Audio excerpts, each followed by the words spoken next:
Welcome to the Business Behind the Scene podcast with Francesca Moi, where we talk all about real business problems, real solutions, and getting actual results in your business. Hello everybody, and welcome to episode number 224 of Business Behind the Scene. Every time I say a number of the episode, I'm like, holy guacamole. Literally, we've been running these episodes for years at the moment, which is great. We used to do weekly, then we moved to monthly, and it's just been such an incredible journey. I'm actually sometimes very curious to go back and listen to my first few podcasts, and it sounds really interesting and fun to look back of all the behind the scenes things that happen in business. So today I wanted to share with you the journey of how did I went from not having no idea about business and making $120 in 9 months to run 2 7-figure business, literally like incredible, right? With the team members, with people that helped me to make this vision happen, and how I started with the dream. I started with not even a dream, an idea. I actually didn't think that it was going to happen. I had no team, no systems, no clue about how to grow a business, let alone what bottlenecks were. And so incredible journey, and I love inspiring others. Actually, next week I'm speaking to a group of kids talking about how they can start their dream, and how my teacher back at school told me that I was not good at English. I was in Italy, of course, and she was saying that English was not for me, and she begged my mom not to send me to an English school because I was never gonna make it. And look at me now. So really interesting, right? What the perspective and what we choose to make with the stories that people tell us. I made every mistake you can imagine. I hustling harder didn't scale my business, actually made me exhausted and make me burn out. So I had to learn how to delegate, systemize, and empower my team to run the show. And now they do, which is absolutely amazing.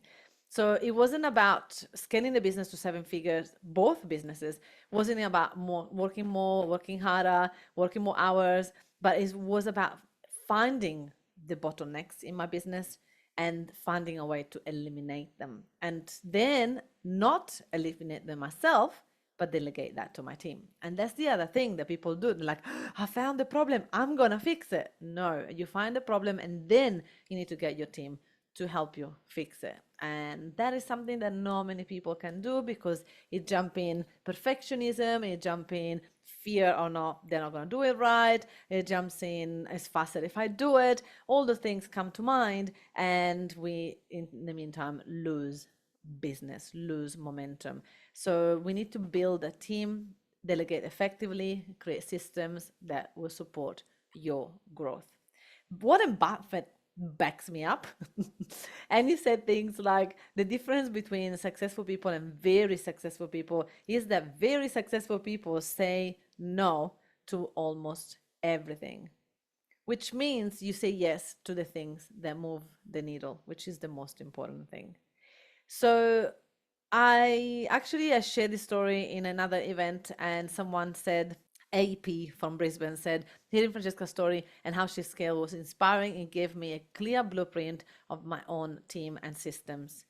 So it's possible. So if you guys are new to this podcast, my name is Francesca Moi. I've been running this podcast for a while, and I'm excited today to share with you how you can do this. How can you identify the bottlenecks in your business like I did it, find them, create a path for fixing them, and pass it to your team for them to do. So looking back, I have honestly made every type of mistake, and I'm proud of it. I'm not ashamed of it. I thought I was going to go bankrupt, but I think that was more of an exaggeration. But at one point, I thought I had to sell everything I had to start over. And thank goodness I was fast enough that I didn't have to do that. And I just shut my first business down and created another one. And it's working really well.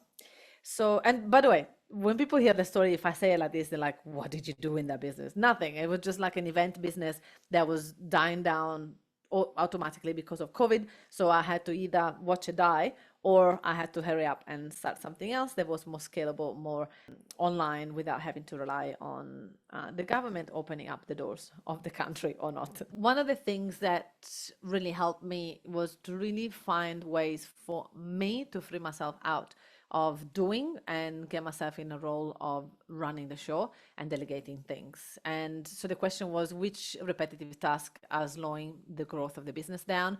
And let's go with that.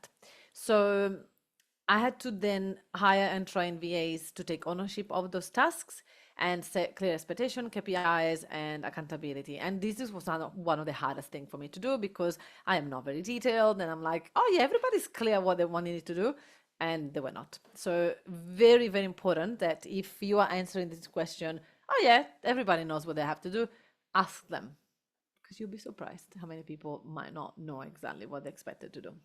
So then we work with the team for them to create SOPs, which is standard operating procedures.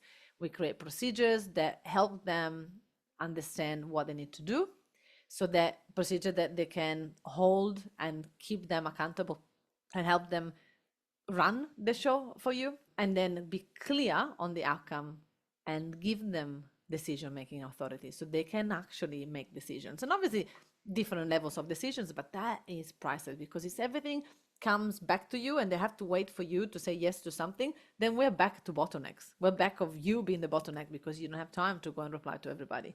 So automate and standardize the process to reduce errors and time spent on repetitive tasks. So then we need to have a look, okay, now this is the procedure, this is the process. Now what can be automated, what can be done repetitively, so that we don't have to have the manual input of people, which often manual means errors. It could be easier to get errors when things are done manually.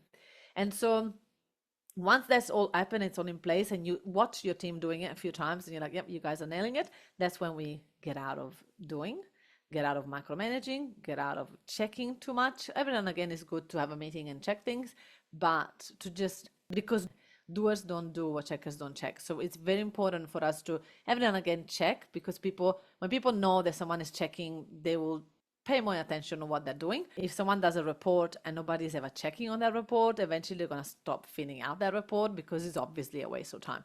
So nobody wants to do something that nobody's checked. Then you can focus finally on growing the business. You can focus on strategy, leadership, vision, and you can go to courses, you can see a coach, you can do all the things that you need to do for your business to grow and expand, and so that everybody can have a better career in your business.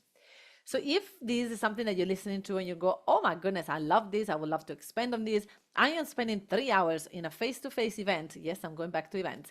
And it's happening for 7-figure business owners that go, what's next? Or if you're close to 7 figures, how do I get there? And we're going to talk about it. And I love it. I love it. I love it, helping people with that.